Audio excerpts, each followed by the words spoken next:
The sun was just beginning to set over the high desert, painting the sky in streaks of gold and crimson when the legend of Butch Cassidy took its first breath. In the American West, where the line between myth and reality was as thin as the dust that settled on a cowboy's boots, stories had a way of growing larger than life. But even among the tales of gunfighters, lawmen, and lost gold, none shimmered with quite the same mystery as the story of the outlaw who vanished.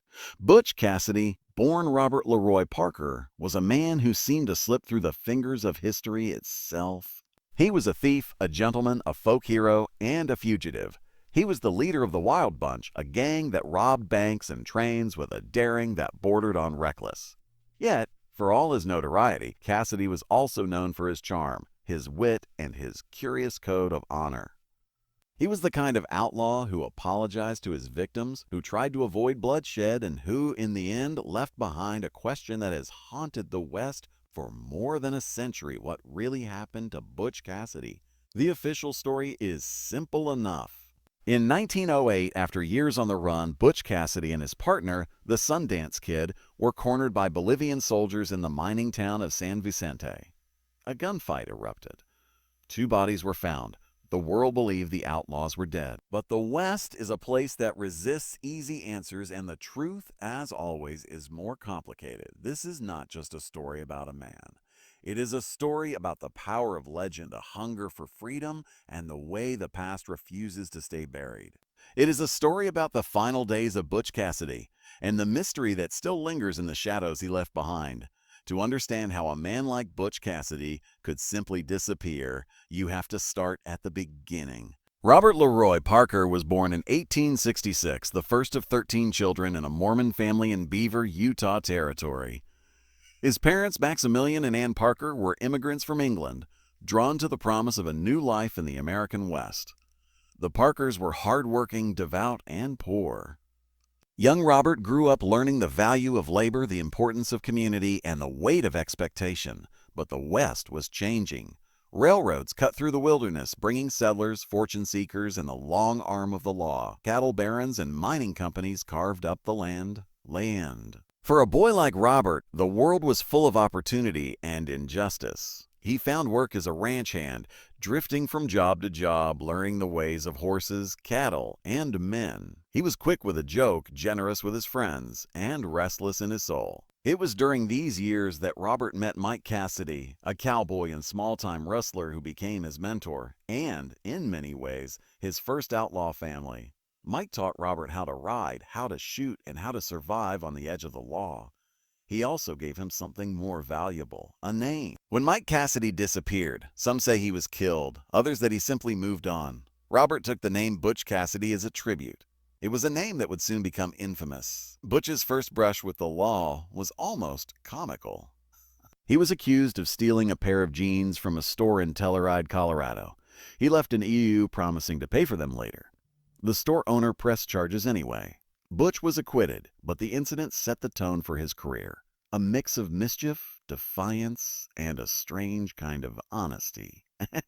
As the years passed, Butch graduated from petty theft to more serious crimes. He robbed his first bank in 1889, making off with $21,000, a fortune at the time. He formed the Wild Bunch, a loose-knit gang of outlaws that included some of the most notorious names in Western history: the Sundance Kid, Kid Curry, Elsie Lay, and others. Together they pulled off a string of daring robberies, eluding posses and Pinkerton detectives with a combination of cunning, speed, and luck. Butch was not a violent man by the standards of his time. He preferred to outsmart his enemies rather than outgun them. He was known for his sense of humor, his generosity, and his ability to win friends in unlikely places. Ranchers, townsfolk, and even some lawmen admired him. He was, in many ways, the last of a dying breed, a gentleman outlaw in an age that was rapidly closing its doors to men like him. Yet for all his charm, Butch was also a man on the run. The law was closing in. The Pinkertons, the most feared detective agency in America, made it their mission to bring him to justice. The Wild Bunch began to unravel. Some were killed, others captured. Butch and the Sundance Kid, along with Sundance's companion Etta Place, fled to South America in 1901, hoping to start anew. They settled in Argentina, buying a ranch in the foothills of the Andes. For a time, it seemed as if they had escaped their past. They lived quietly, raising cattle, blending in with the local community. But the past has a way of catching up. In 1905, a bank in the town of Villa Mercedes was robbed. The descriptions of the robbers matched Butch and Sundance. The Pinkertons, never far behind, renewed their pursuit.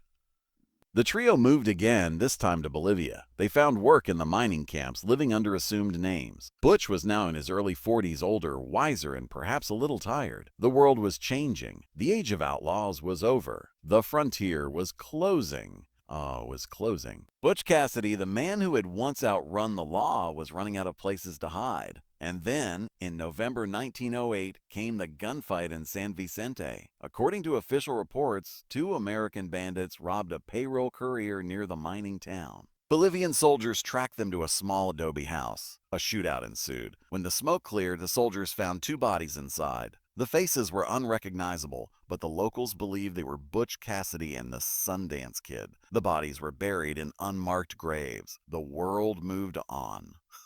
But the story did not end there. Almost immediately, rumors began to circulate. Some said the bodies were never properly identified. Others claimed to have seen Butch and Sundance alive in Argentina, Chile, or even back in the United States. Letters surfaced, supposedly written by Butch after his supposed death. Old friends swore they had seen him, older but unmistakable, living quietly under a new name. The mystery of Butch Cassidy's final days became a legend in its own right. Historians, detectives, and amateur sleuths have spent decades trying to separate fact from fiction. Some believe the official story, that Butch died in Bolivia, his luck finally run out. Others are convinced he survived, slipping away into the shadows, living out his days in obscurity. But why does this story endure? Why does the fate of one outlaw continue to fascinate us more than a century after his disappearance? Perhaps it is because Butch Cassidy represents something we all long for, the possibility of escape, the hope of redemption, the dream that we can outrun our past. Or perhaps it is simply because in a world that demands answers, there is something irresistible about a question that refuses to be solved. To truly understand the mystery, we must look closer at the man, the myth, and the evidence that remains. We must follow the trail of Butch Cassidy from the dusty streets of Utah to the windswept mountains of Bolivia and beyond. We must listen to the voices of those who knew him, those who hunted him, and those who claimed to have seen him after he was supposed to be dead. The story of Butch Cassidy is not just a tale of crime and pursuit.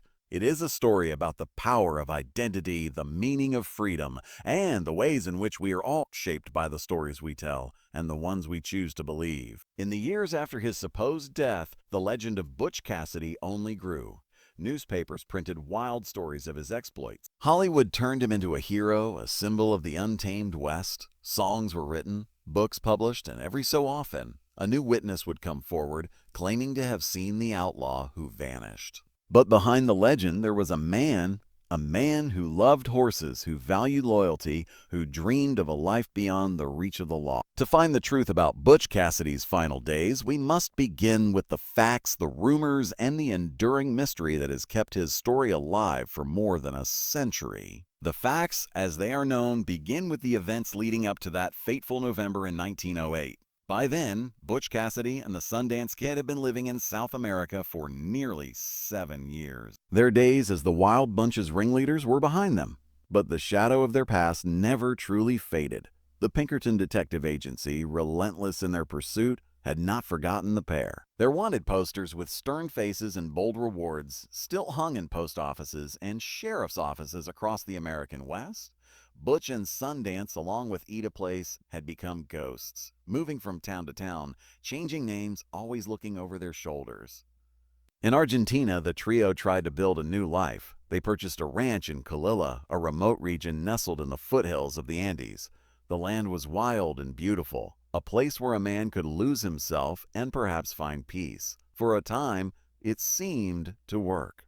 Butch and Sundance became Don Santiago Maxwell and Don Henry Place, respectable ranchers in the eyes of their neighbors. At a place, Sundance's companion was known for her grace and intelligence. The three kept to themselves, but their American manners and accents set them apart.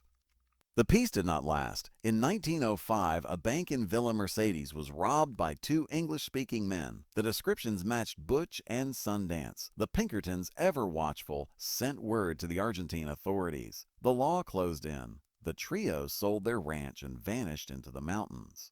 Etta Place, weary of life on the run, returned to the United States. Butch and Sundance pressed on, crossing into Chile, then Bolivia, always one step ahead of the law.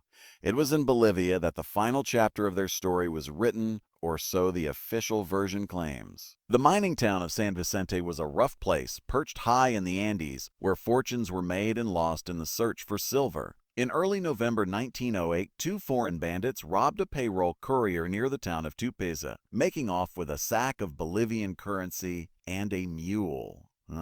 The authorities gave chase, tracking the outlaws to San Vicente. The details of what happened next are murky, clouded by conflicting reports and the passage of time. According to the Bolivian police, the two Americans took refuge in a small adobe house on the edge of town. A detachment of soldiers surrounded the building. Shots rang out. The gunfight was brief but intense. When it was over, the soldiers found two bodies inside. One had a bullet wound to the forehead, the other to the temple. The faces were badly damaged, making identification difficult. The bodies were buried in the local cemetery in unmarked graves.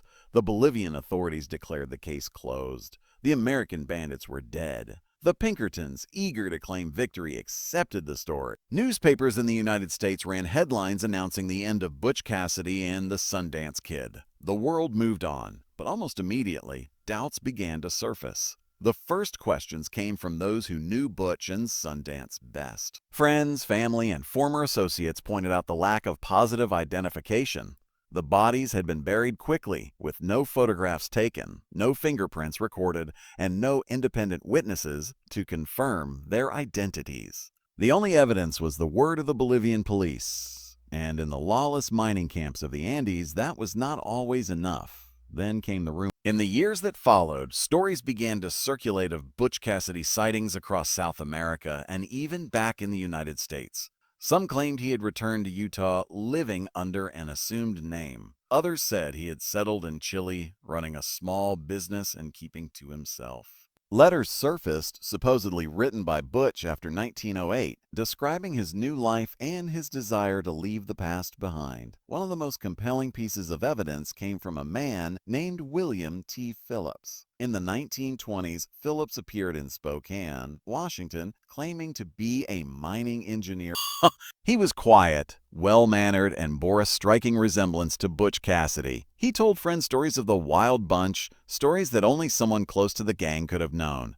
In 1934, Phillips published a memoir titled Bandit Invincible, a thinly veiled account of Butch Cassidy's life. The book included details that had never been made public, fueling speculation that Phillips was, in fact, Butch Cassidy himself.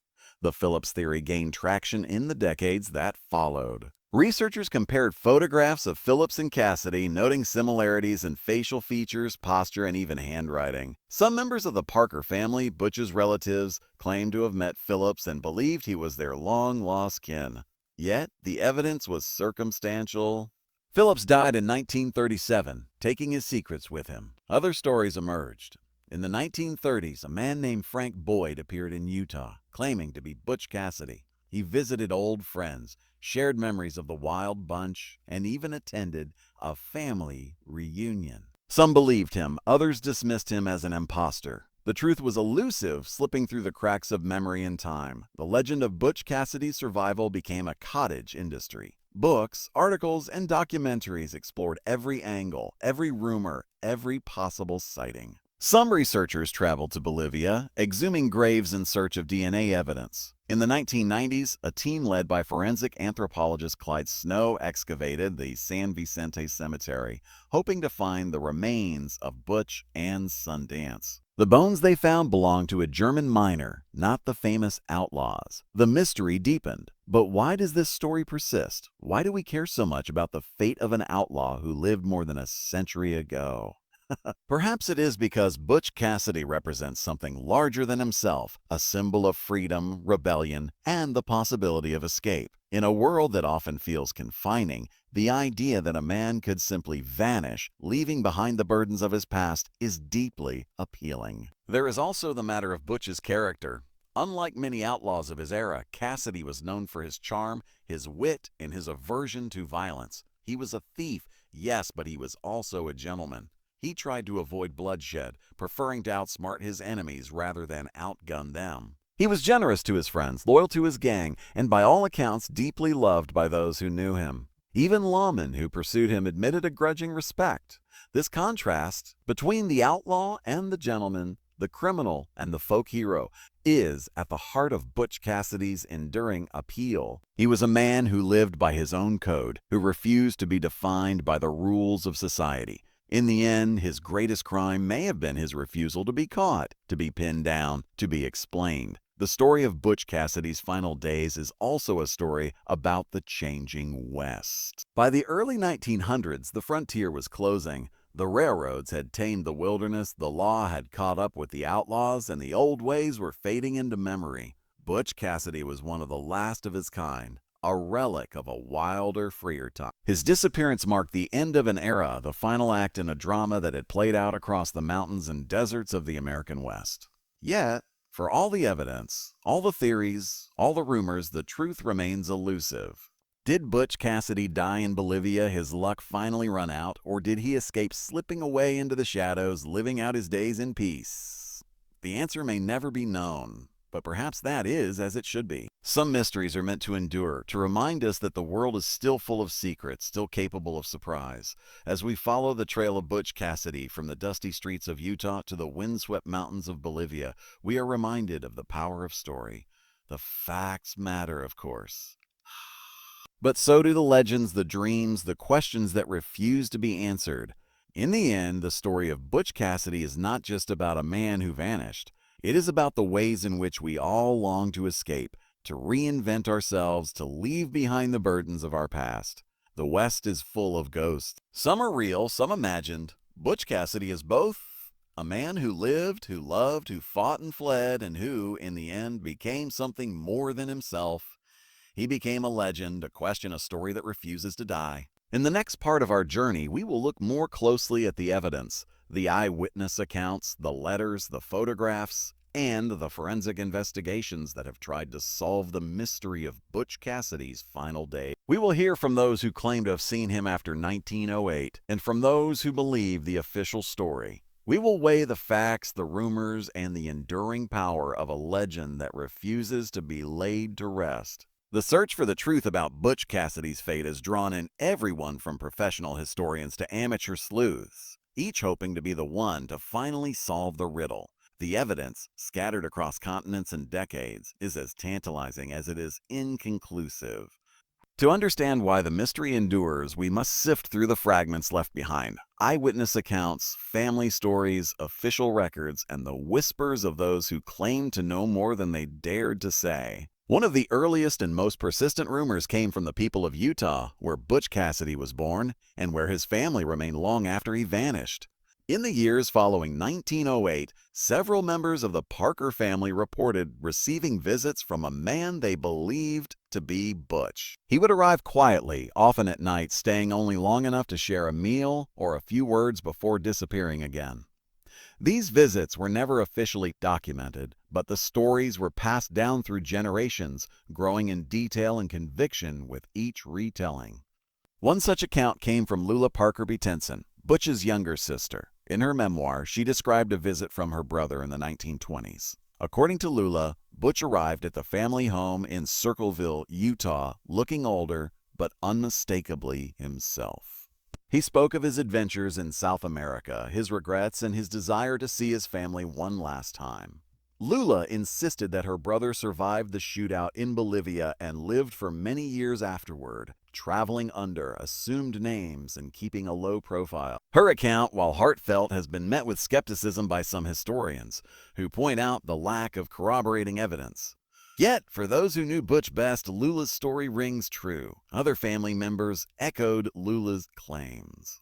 Some recalled receiving letters written in a familiar hand, postmarked from distant towns. Others spoke of secret meetings, whispered conversations, and the sense that Butch was never far away. These stories, while impossible to verify, add a deeply personal dimension to the mystery. They remind us that behind the legend was a real man with a family who loved him and who never stopped hoping for his return. Beyond the family, there were others who claimed to have seen Butch Cassidy after his supposed death. In the mining camps of South America, stories circulated of an American rancher who matched Butch's description. In Chile, a man known as James Ryan was said to have lived quietly for many years, keeping to himself and avoiding questions about his past. In Brazil, a prospector named William T. Phillips, whose story we touched on earlier, became the focus of intense speculation.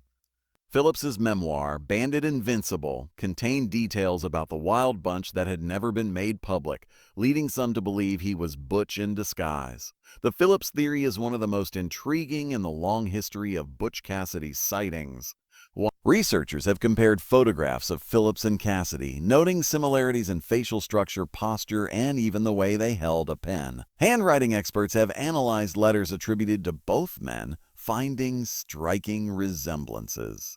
Some members of the Parker family, upon meeting Phillips, were convinced he was their long-lost relative. Yet, for every piece of evidence supporting the theory, there is another that casts doubt. Phillips never publicly admitted to being Butch Cassidy, and his life story contains gaps and inconsistencies that are difficult to reconcile. Forensic investigations have added another layer to the mystery.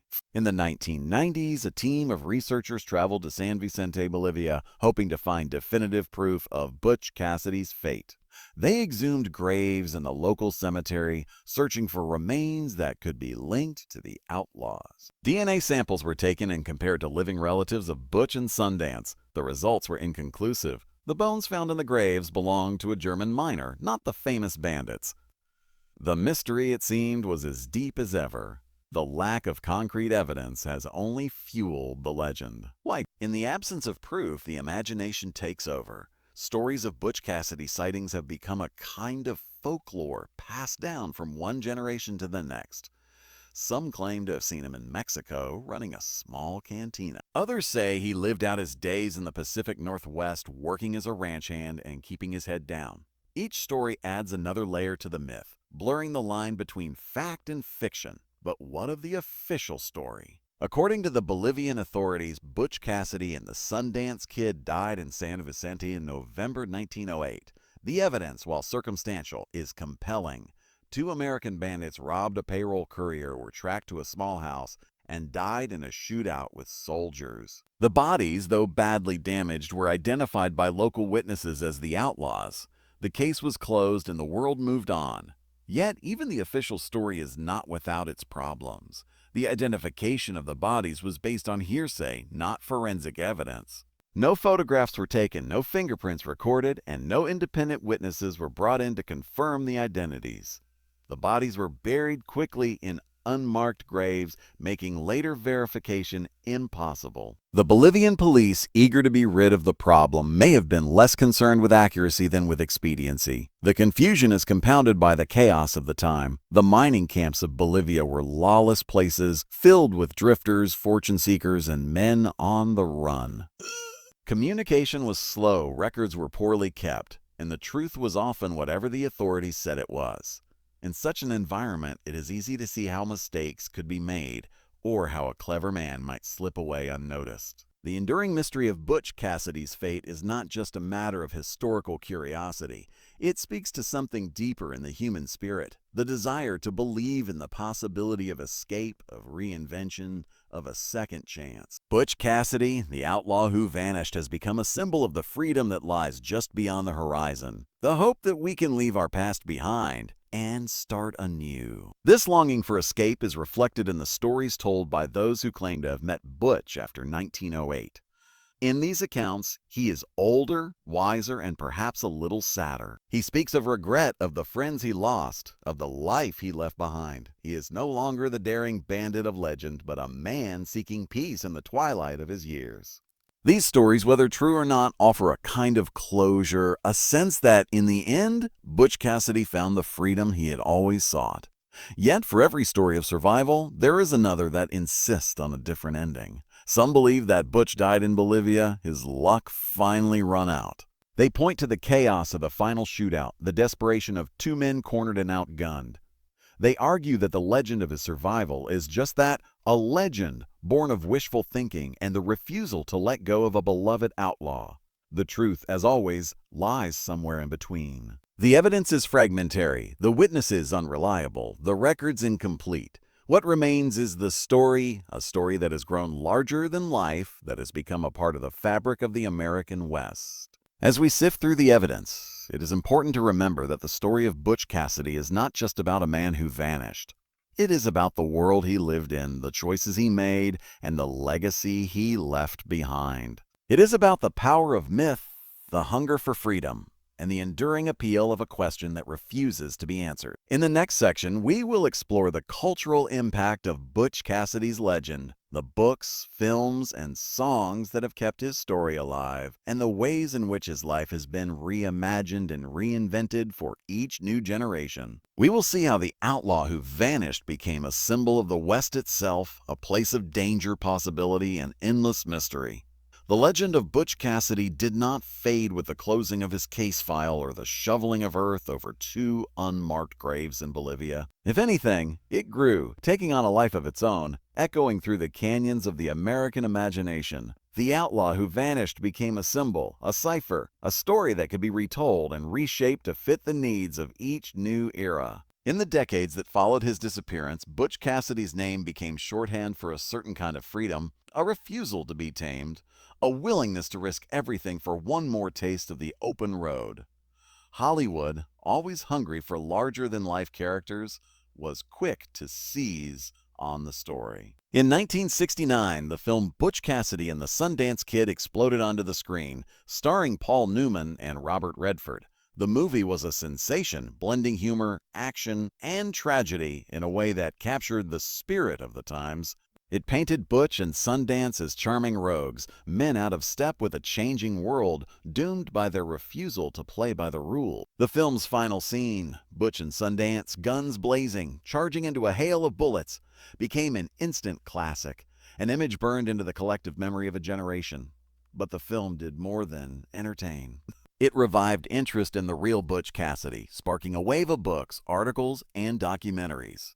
Historians and journalists dug into the archives, searching for new clues, new angles, new ways to explain the enduring mystery. The public, for its part, was captivated. The idea that Butch might have survived, that he could have slipped away to live out his days in peace, was too delicious to resist. Songs were written to ballads and country tunes that celebrated the outlaw's wit, his daring, his refusal to be caught. In these songs, Butch was not a criminal but a folk hero, a man who stood up to the powerful and paid the price for his independence. The lyrics spoke of wide-open spaces, of moonlit escapes, of the bittersweet ache of freedom. They echoed the longing that so many felt for a world less constrained, less predictable, less ordinary. Writers, filmmakers, and musicians were not the only ones drawn to the story. Psychologists and sociologists weighed in, exploring the reasons for Butch Cassidy's enduring appeal. Some argued that he represented the last gasp of the frontier spirit, a symbol of resistance to authority, of the individual against the system. Others saw in him a more universal figure, a man who embodied the hope that we can all reinvent ourselves, that we can all find a way to escape the mistakes of our past. The legend of Butch Cassidy also found its way into the classroom. Teachers used his story to illustrate the complexities of the American West, the blurred lines between law and lawlessness, the ways in which history is shaped by those who tell it. Students debated the evidence, weighed the competing theories, and came away with a deeper appreciation for the power of myth. But for all the retellings, all the reinterpretations, the core of the story remained the same. A man who refused to be caught, who vanished into the unknown, leaving behind a trail of questions that would never be fully answered. This, perhaps, is the secret to the legend's longevity. In a world that often feels mapped and measured, where every secret seems just a click away, the mystery of Butch Cassidy offers a rare and precious thing, a story that cannot be solved, a question that cannot be answered. The cultural impact of Butch Cassidy's legend is not limited to the United States. In South America, too, his story has become part of the local folklore. In Argentina, old-timers still tell tales of the American ranchers who lived quietly in the foothills of the Andes, who were generous to their neighbors and quick with a smile. In Bolivia, the town of San Vicente has embraced its place in history, turning the site of the supposed shootout into a tourist attraction. Visitors come from around the world to see the adobe house, the cemetery, the faded photographs of two men who may or may not have died there. The legend has even shaped the landscape itself. In Utah, the Parker family homestead is a site of pilgrimage for those who want to walk in Butch's footsteps. In Wyoming, the Hole in the Wall, a remote pass that served as a hideout for the Wild Bunch, draws hikers and history buffs alike. The land remembers even when the facts are lost, but the most profound impact of Butch Cassidy's story may be the way it has shaped our understanding of the West itself. The American frontier has always been a place of contradictions, a land of opportunity and danger, of law and lawlessness, of hope and heartbreak. Butch Cassidy embodies these contradictions. He was a criminal and a hero, a fugitive and a friend, a man who broke the rules but lived by a code of his own. This complexity is what makes his story so compelling. In a world that often demands simple answers, Butch Cassidy reminds us that life is rarely so neat. He was a man who made mistakes, who paid a price for his choices, but who never lost his sense of humor or his love of freedom. He was, in the end, as much a victim of his time as a master of it, a man caught between the old world and the new, between the myth and the reality. The contrast between the legend and the man is at the heart of the mystery. The legend is larger than life, a story of daring escapes and impossible odds. The man, by all accounts, was quieter, more thoughtful, more complicated. He loved his family, valued loyalty, and dreamed of a life beyond the reach of the law.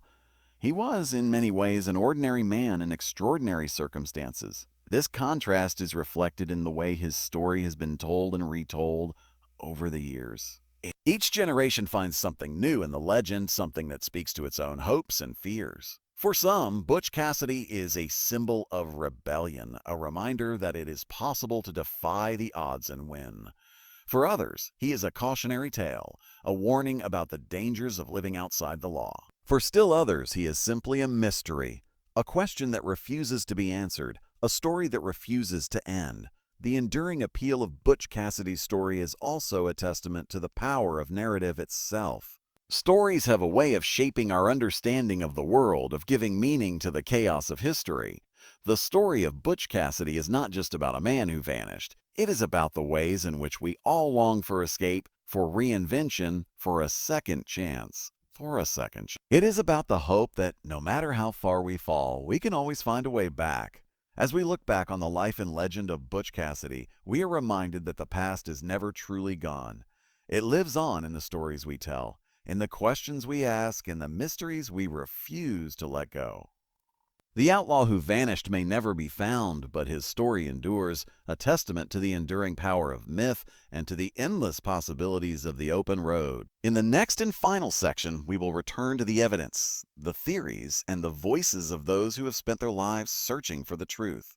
We will weigh the facts against the legend, the man against the myth, and ask what it means to chase a mystery that may never be solved. We will consider the legacy of Butch Cassidy, not just as an outlaw, but as a symbol of the West and of the restless spirit that still haunts its wide-open spaces. The search for the truth about Butch Cassidy's final days is, in many ways, a search for the truth about the West itself.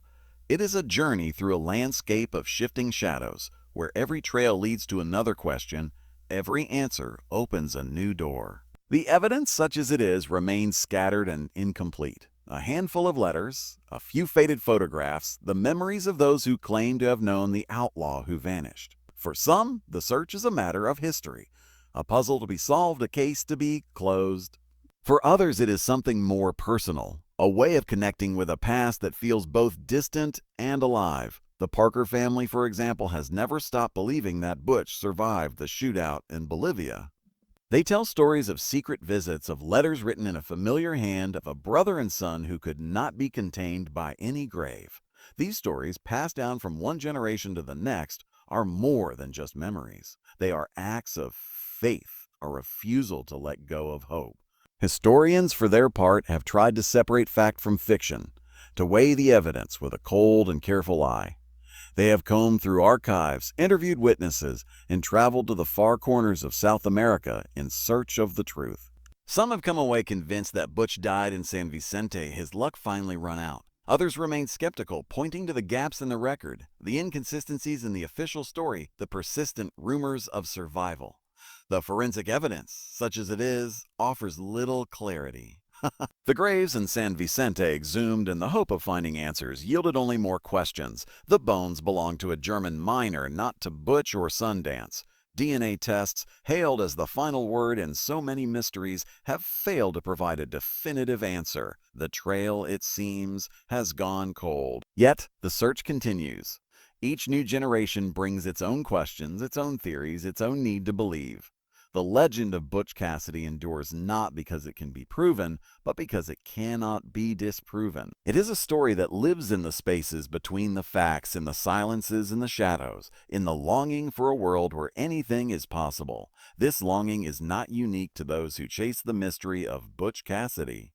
It is, in many ways, a universal human desire, the hope that we can escape the limits of our lives, that we can reinvent ourselves, that we can find a place where the past no longer holds us captive. Butch Cassidy, the outlaw who vanished, has become a symbol of this hope, a reminder that no matter how tightly the world tries to hold us, there is always a way out, always a road that leads to freedom. The power of this story lies not just in its mystery, but in its contrasts. Butch Cassidy was both a criminal and a folk hero, a man who broke the law and a man who lived by a code.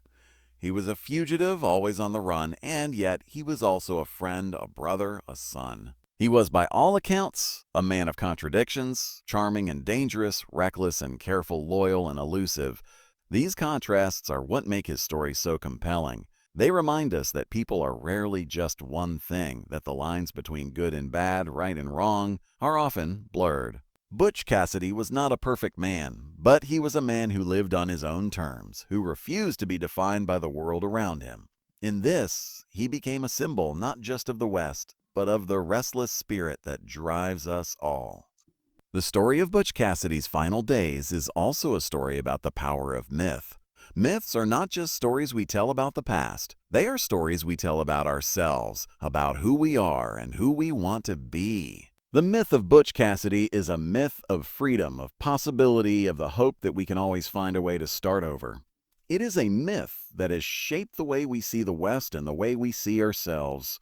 In the end, the search for Butch Cassidy is a search for meaning, a way of making sense of a world that is often chaotic and uncertain. It is a way of holding on to the belief that, no matter how dark the night, there is always a dawn, always a chance for redemption.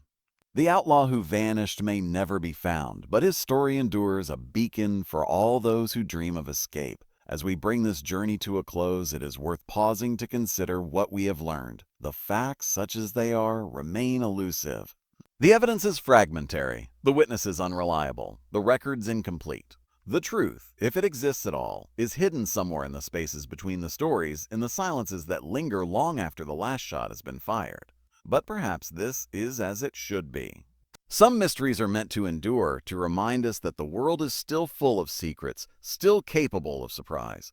The story of Butch Cassidy is one of those mysteries, a story that refuses to be solved, a question that refuses to be answered. In the end, what matters is not whether Butch Cassidy lived or died in Bolivia, whether he escaped to a new life or met his end in a hail of bullets. What matters is the story itself. The way it has been told and retold, the way it has shaped our understanding of the West, the way it has inspired generations to dream of freedom. The outlaw who vanished is, in the end, a part of all of us. He is the part that refuses to be tamed, that longs for the open road, that believes in the possibility of escape. He is the part that knows that, no matter how tightly the world tries to hold us, there is always a way out, always a chance to start over. So the next time you find yourself standing at the edge of the desert, watching the sun set over the mountains, remember the story of Butch Cassidy. Remember the man who refused to be caught, who vanished into the unknown, leaving behind a trail of questions that will never be fully answered. Remember that in the end, it is the mystery that endures, the hope that somewhere out there, the outlaw who vanished is still riding, still free, still chasing the horizon. And as the shadows lengthen and the stars begin to appear, remember that the West is still a place of possibility, still a place where legends are born and mysteries endure. The story of Butch Cassidy is not just a story about the past. It is a story about the future. A reminder that, no matter how much the world changes, there will always be those who refuse to be tamed, who dream of freedom, who vanish into the unknown, leaving behind a legend that will never die.